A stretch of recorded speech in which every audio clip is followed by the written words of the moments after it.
आजा, इक्याच्या युनिट मधनं फोन आला होता. ते सकाळी 7 वाजता त्याला पुण्याच्या एअरपोर्टवर आणणार आहेत.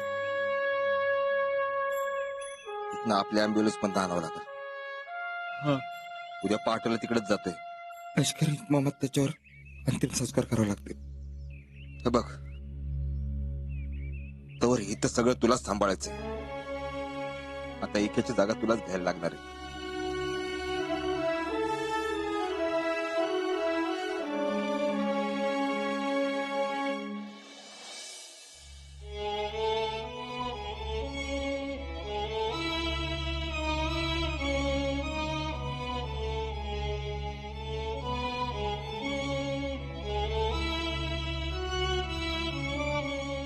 काय बाई, सोन्यासारखं पोर होतं आणि काय होऊन बसलंय. अगं पण देशासाठी मरण आलं फार मोठी गोष्ट आहे बघ. खरंय, आज त्याचं आणि त्याच्यासोबत गावाचं नाव लय मोठं झालं बघ. मला तर इकेच्या आईचीच काळजी लागून राहिली. काय माहिती कसं व्हायचं आता यांचं. एकुलता एक पोरग होतो. आता कोण आधार आहे या माऊलीला. तरी बरं इक्याचं लग्न झालं नव्हतं म्हणून. लग्न झालं असतं तर काय केलं असतं बायकोनं सांगा.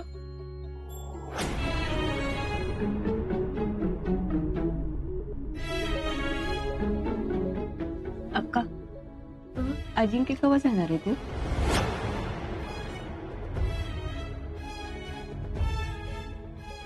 अगं बघताय ना विक्याच्या आईची काय अवस्था झाली आहे.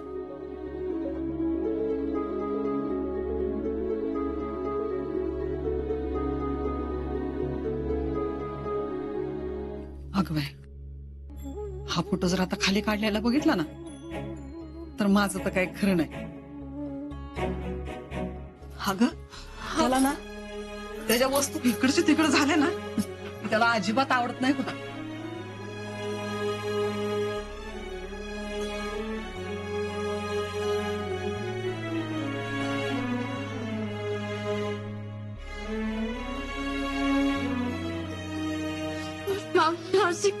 आणि बघ, हा शर्ट बघितलास का?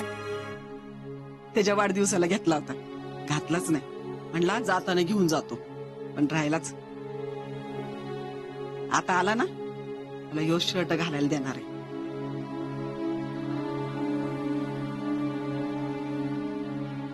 अगं बाय, विसरले की पाणी तापायला ठेवायला पाहिजे. विक्याला बाहेर ना आलं ना की लगेच आंघोळ लागते आणि ती बी कडक कडक पाण्याने. चल बाय, मी पाणी तापाय ठेवते. आणि हा ए शीतल, आपण नाश्त्याचं बी करायला घेऊ. अगं आल्याला खायला लागेल ग त्याला काहीतरी. लय दिवसांनी येणार आहे विक्या. नाहीतर एक काम कर, तू राहू दे, मी जाऊन बघते. मीच करते काहीतरी पटकन. अगं मावशी, थांब, मी चल. अगं काय करते. आलेच आलेच.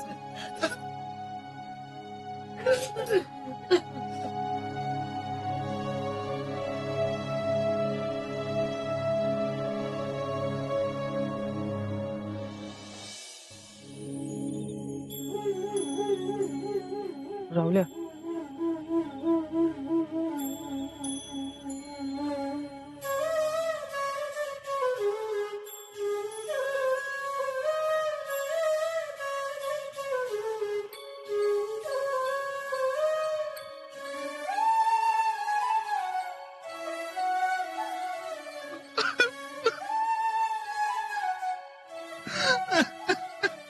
राहुल्या, असं खचून कसं चालेल रे.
एका मिशन वर जाताना शेवटचा फोन तुला केला होता ना. मग ते मिशन वर जाताना गुडलक दिलं नव्हतं का? गुडलक द्यायला पाहिजे होतं शीतल. तू गुडलक दिलं असतं ना तर आज का नाही दिलं गुडलक तू?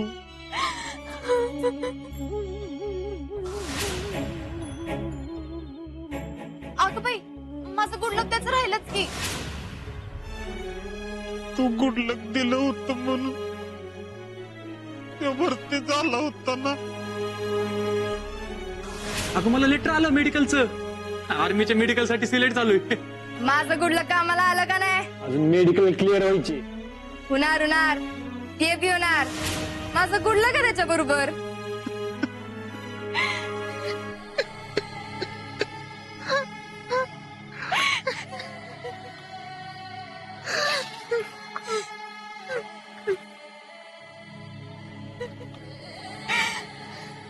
हे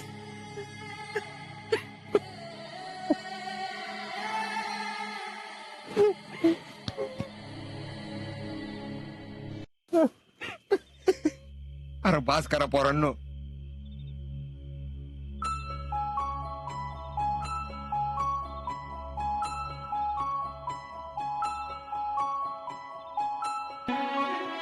हे दुःख न संपणारच आहे, पण आत्ताच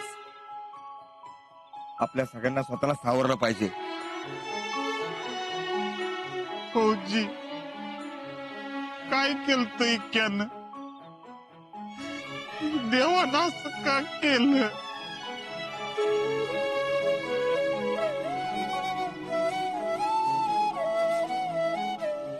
बास की. अरे फौजीचं आयुष्य असंच असतंय. कधी कुठल्या गोळीवर त्याचं नाव लिहिलं असं नाही त्याला बी माहिती नसतं. पण एक आहे, एवढा बहादूर फौजी असतो ना त्याच्यापेक्षा जास्त बहादूर त्याच्या मागे असणारी माणसं असायला लागतात. चला डोळे पुस.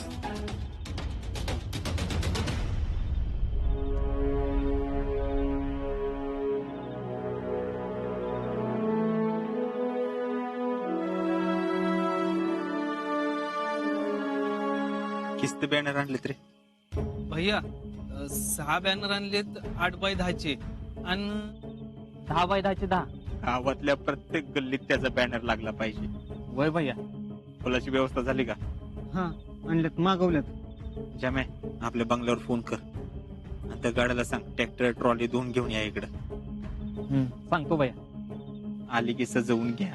जिल्ह्यातनं माणसं येणार आहेत. शहीदाच्या सन्मानात कुठलीही कमी राहता कामा नये. सगळी नीट व्यवस्था करा. हा भैया.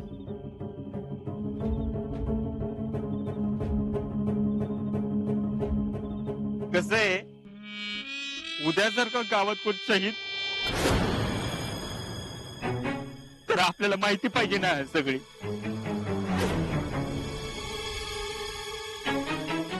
देवा, अरे काय वेळ आणले रे गावावर.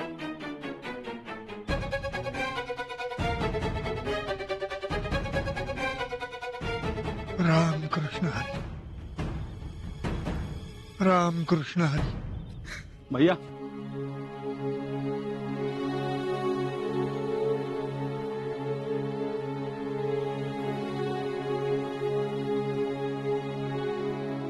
घ्या, लावून घ्या. गोट्याच्या मदत करा.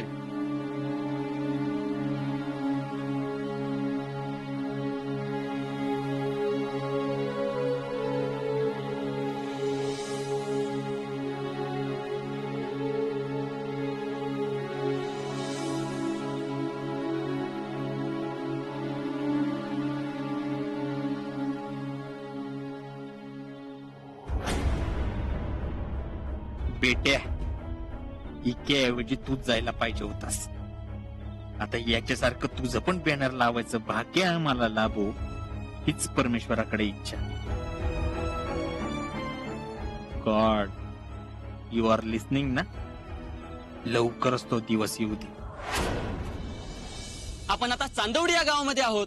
विक्रम राऊत यांच्याविषयी आपण आता जाणून घेणार आहोत. त्यांचे लहानपणीचे मित्र आणि उज्ज्वल बँकेचे संचालक हर्षवर्धनजी देशमुख उर्फ भैयासाहेब यांच्याकडून.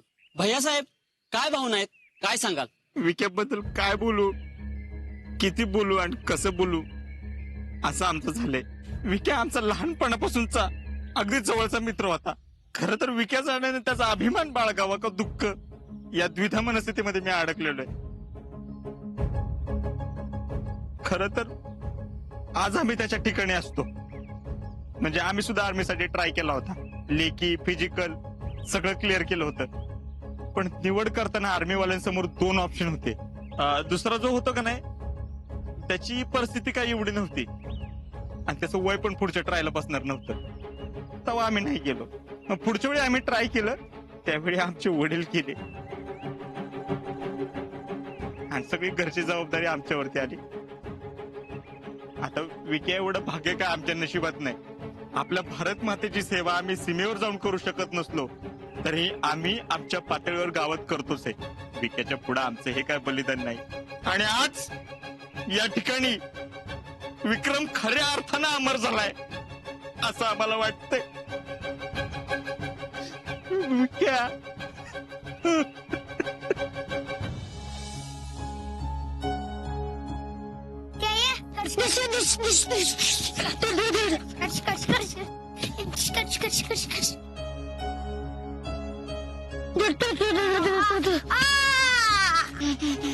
आज आम्ही तो काय होऊन देणार नाही. मी तुझ्या बरोबर आहे.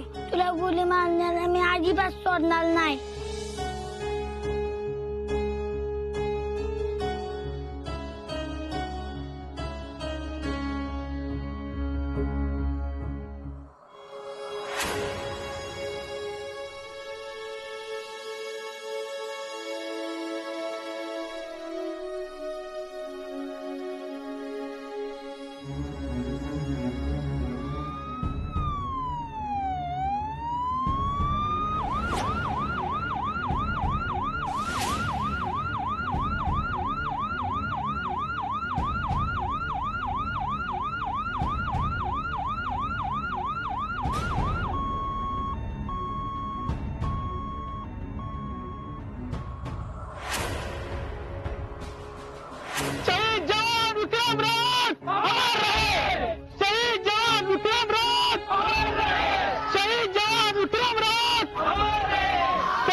तुझं स्वप्न खरं केलं का रे तू? अरे देशासाठी शहीद झाला माझा सोन्या. तुझं स्वप्न होतं ना रे देशाची सेवा करायची. अरे प्राणाचं बलिदान द्यायची वेळ आली तरी माझ्या हातात नाही आईनी. आज स्वप्न खरं केलं ग माझ्या लेकरांनी. आगायची तर हात मार पण आपल्या विकायला उठव. अगं तुझं ऐकल ना तो. उठ म्हणा त्याला, उठ ना. ए विक्या, अरे बघ ना तुला भेटायला कोण कोण आले. बघ राहू द्या. आजा, ए आजा. अरे विक्याला उठव ना. अरे त्याला प्रॅक्टिसला नाही का जायचं. ए आजा, अरे तू तरी आवाज मार. राहू द्या.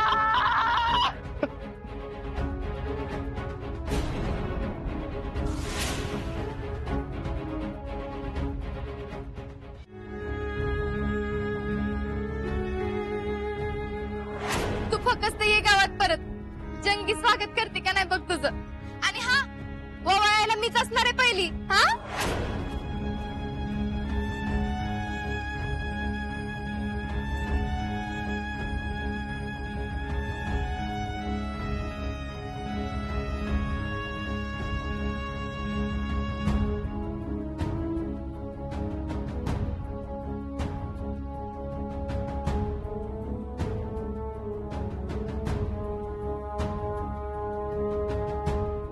आपण जास्त वेळ नाही ठेवू शकत.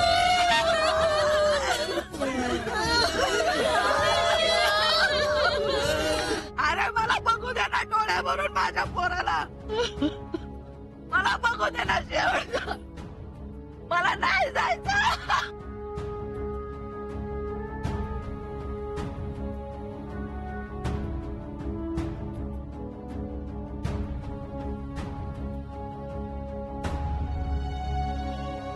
हे विक्रम लाट पंढरे गड गड सलामी शस्त्र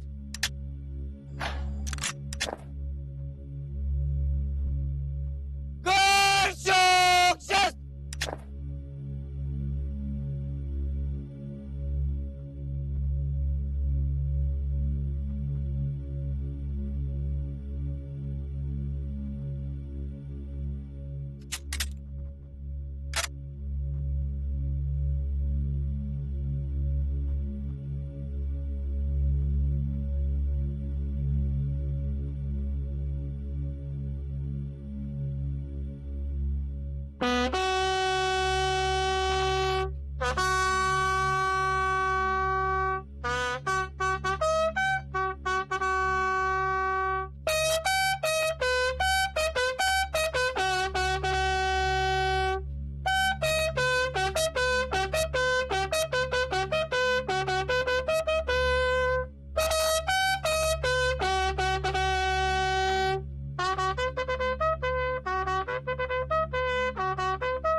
सलामी शस्त्र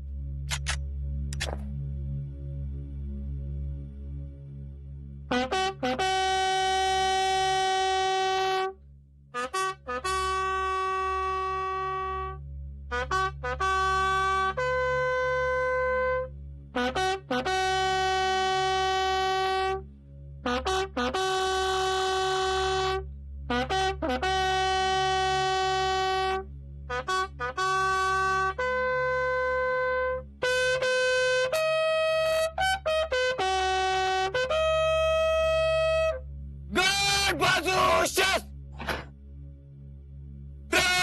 वेचन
संग जिथ आपला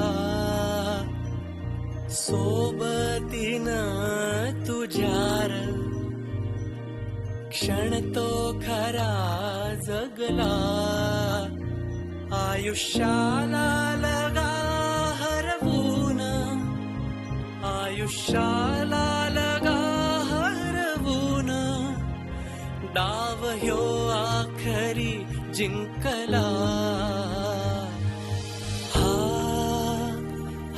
दिला दोस्तीचा सलाम तुला हा दिला दोस्तीचा सलाम तुला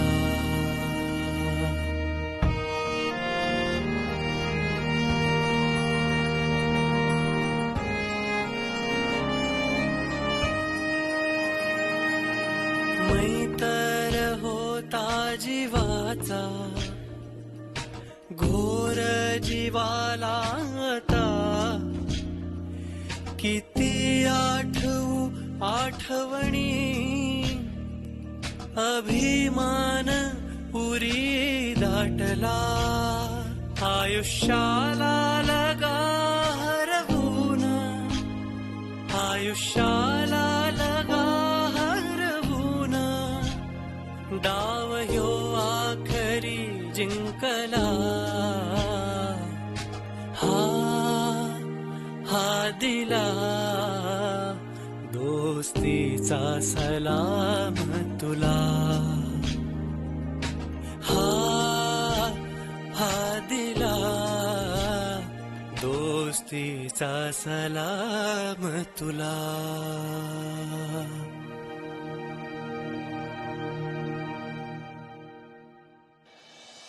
नाना इक्याचं ईदी कोण करणार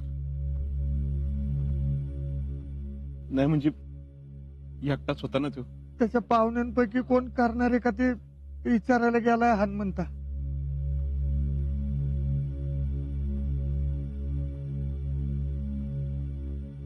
नाना काय झालं रे कोण करणार आहे सगळं विकेची आई म्हटली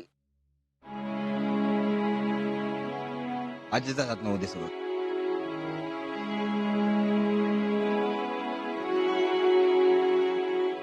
ती म्हणली आजा बी माझाच लेख आहे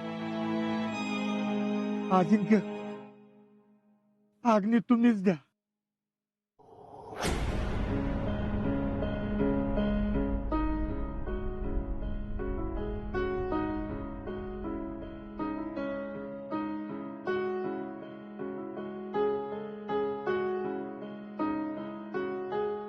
आजा आजा नको रे अरे चटका बसल की त्याला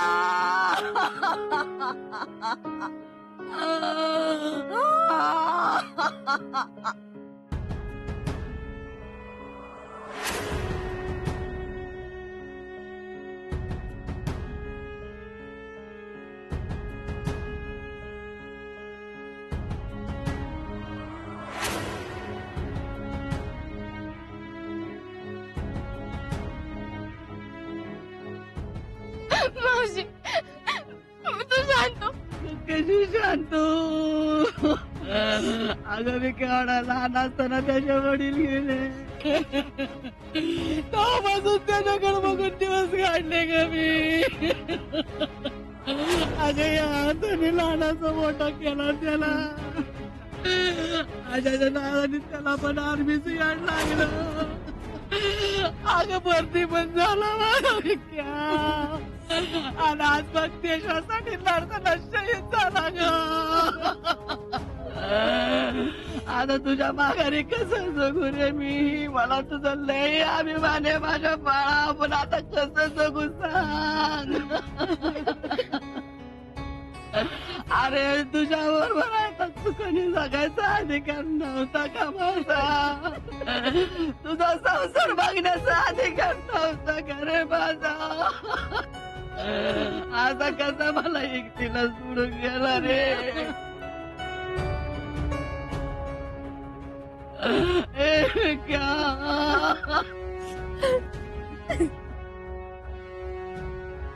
एकाचं लगीन झालं असतं त्याच्या आईच्या सोबतीला त्याची बायको असते. अगं पण त्या पोरीनं पुढं आयुष्य कसं काढलं असतं, किती हाल झालं असतं तिचं, याचा तरी विचार कर की. आणि बघ ना, घरचा करता माणूस गेला ना, घर कसं उघड्यावर पडतं बघ. होय ग.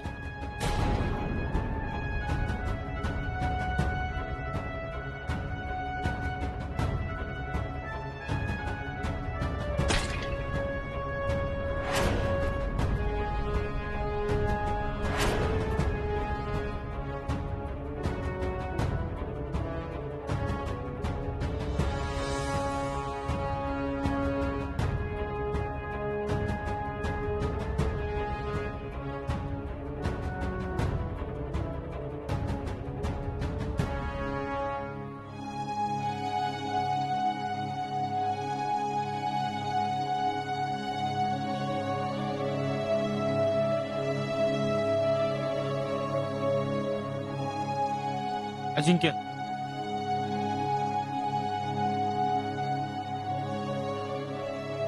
विक्रमनं मराठा लाईट इन्फंट्रीला साजेसा असा पराक्रम केला.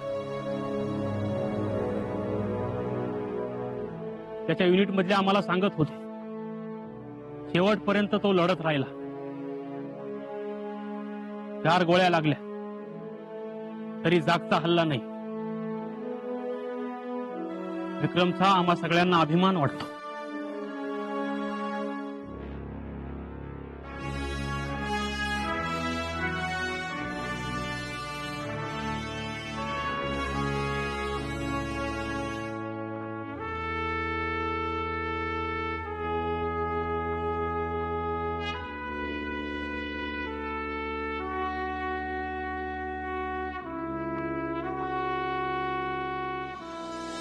आणि अजय, तुझ्या आधी नेहमी मिशन होता बरं का.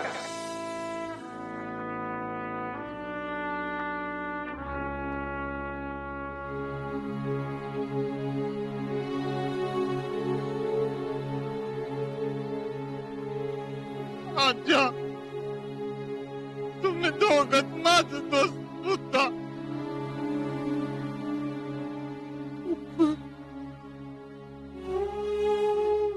क्या गेला,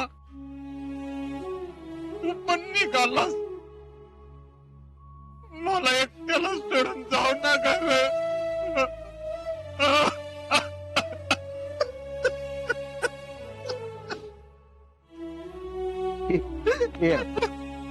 चल उठ उठ उठ उठ.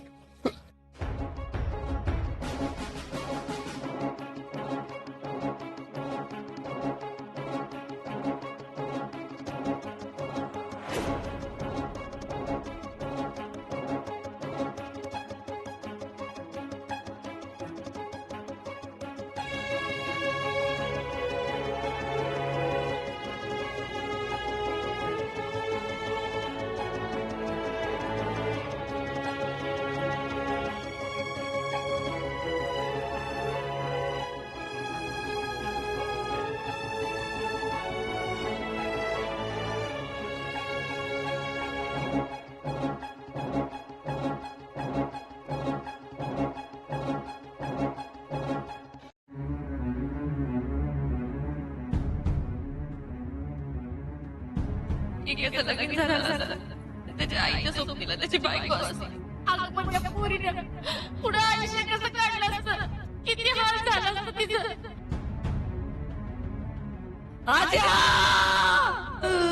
आजा नको रे, अरे चटका बसल की त्याला.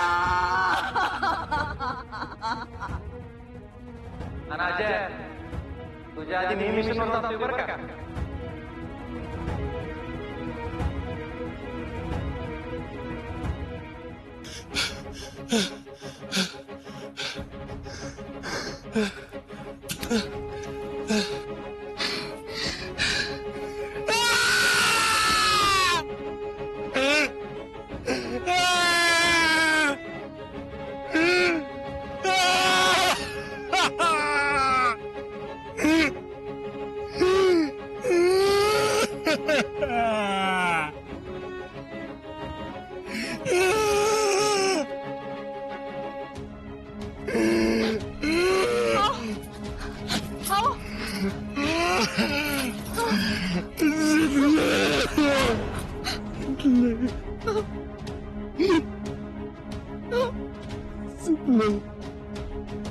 एवढी काय जायची गायची त्याला सांग ना जायची गायची कायम रेस लावायचं माझ्या बरोबर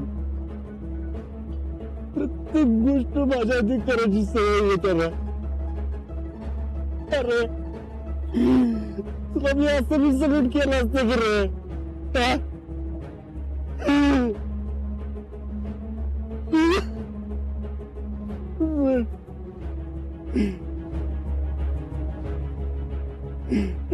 असं काय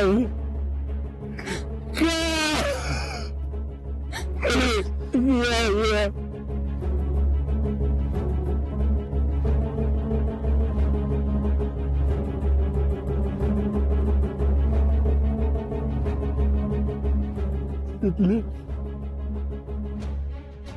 तेव्हा माझा मित्र नव्हता येऊ असं भाऊ होता तो तिथलं आर्मीत जायचं स्वप्न मी एकट्यानं बघितलं नव्हतं माझ्या सगळं ते बी स्वप्न जगला मी जवळ खचून गेलो ना त्यानं मला ताकद दिली त्यानं मला मोठ्या भावाची माया दिली माझ्या सगळी सावलीसारखं सोबत राहायला लागेल कायम माझी सावलीच हरवलीच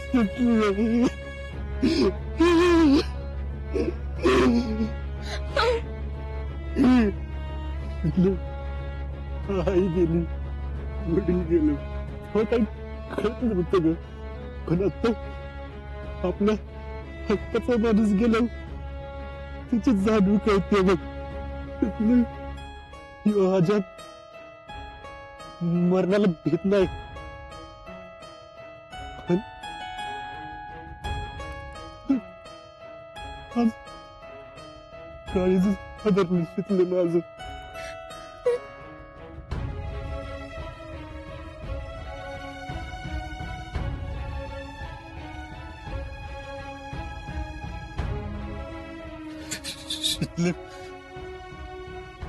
मला एका क्षणासाठी मावशीच्या जागी तूच दिसलीस माझ्याकडची जमीनच हादरली माझ्या माझं काय झालं तर तुझं कसं होणार असं काय बोलताय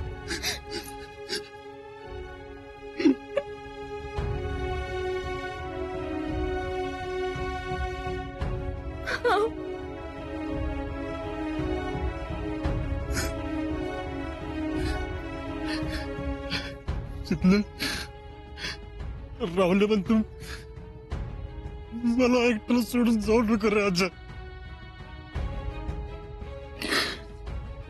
तुझ्या प्रश्नाचं उत्तर नाही माझ्याकडे चितलं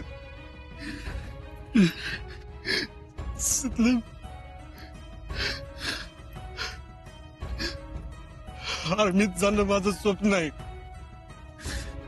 मला तो तिरंगा नेहमी खुणवत राहतो शितले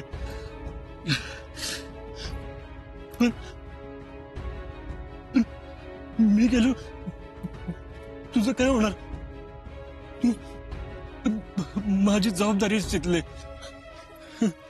मावशी काय म्हणून तुझं ऐकलंस ना तिच्या मायेचा हक्क कुणाकडे मागायचं तिनं असं काय बोलताय तुम्ही तिचं जसं एकाच्या आयुष्यावर हक्क होता तसं तुझ्या हक्काचं काय शिकलंय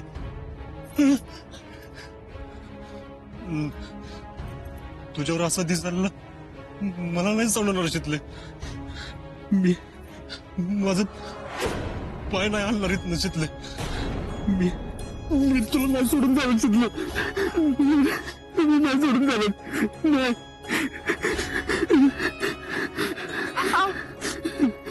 हे बघा उठा उठा हे बघा बघा इथं माझ्याकडे बघा भाऊजी तुमच्यावर लग्न झालं ना तेव्हापासून तुमच्या सगळ्या गोष्टींवर माझा समान हक्क आहे अर्धा अर्धा तुमच्या प्रेमावर जगण्यावर आणि तुमच्या मरण्यावर पण एवढी कमजोर असते ना तर तुमच्यावर लग्नच केलं नसतं. आणि मी प्रेम त्या आजीवर केलंय ज्याचं डोळे नुसतं हरणीचं नाव काढलं ना तरी चमकत्यात. तिरंग्याचं नाव ऐकून ज्याचा हात आपोआप सलाम मारतो त्या आज्यावर. तुम्हाला आपलं मानलं ना तेव्हाच माहित होत तुम्ही तिरंगा घेऊन दुश्मनासमोर उभं राहणार, निधड्याच्या हातीनं दुश्मनाला भिडणार. तेव्हा मलाच इथं सगळं सांभाळायचंय. भाऊजी, पैसा अडका जमीन जुमला हे तर कोणी बी मिळवू शकते, कोणी बी आपल्याकडून हिसकावून घेऊ शकते. पण एक गोष्ट जी कधीच कोणी आपल्यापासून हिरावून घेऊ शकत नाही ना ती म्हणजे आपली स्वप्न. मी तर तुमच्या आयुष्यात आता आले पण आर्मीचं स्वप्न हे तर तुम्ही जन्मापासून बघताय. अजिंक्य फौजी हीच तुमची खरी ओळख आहे आणि मला त्या ओळखीचा अभिमान आहे.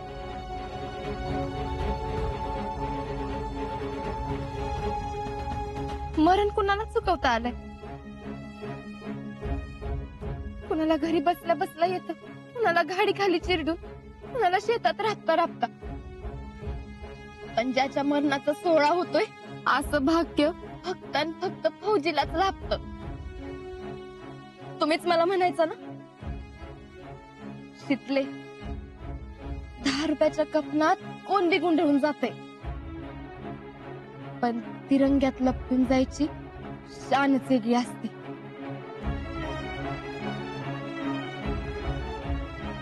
आता माझ्यासाठी पाऊल मागे टाकू नका फौजी. आपल्यासाठी जीव देणारा काय मोठा असतो. इक्याचं बलिदान हे आपल्यावर कर्ज आहे. त्या कर्जाची परतफेड कशी करायची हा भाऊजी? उद्या कोणी बी तुम्ही कोण होता हा प्रश्न विचारल्यावर या प्रश्नाचं उत्तर देताना प्रत्येकाची मान उंचावली पाहिजे. असं काम तुमच्या हातनं घडलं पाहिजे. फौजी, तुम्ही बॉर्डरवर गेल्यावर मी नेट नाही तर संसार करी, पण जर इथं थांबलात ना तर मीच जाईन तुम्हाला सोडून.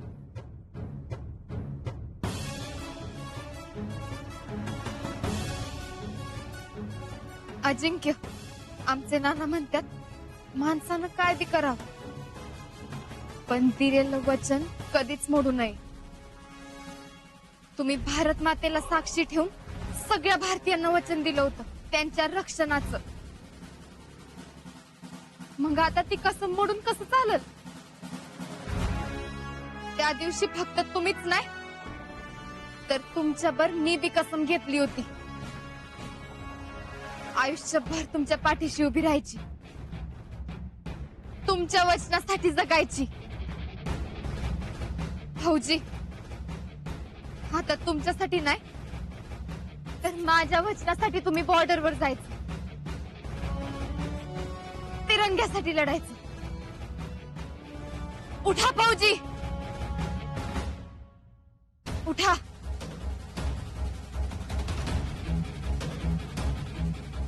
डोळं पुसा.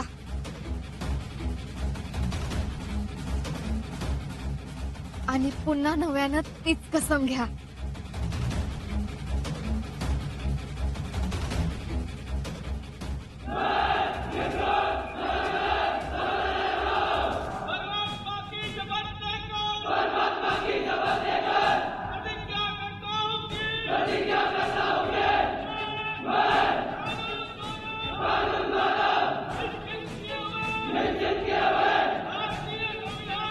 भारतीय संविधान का ईमानदारी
माता की भारत माता की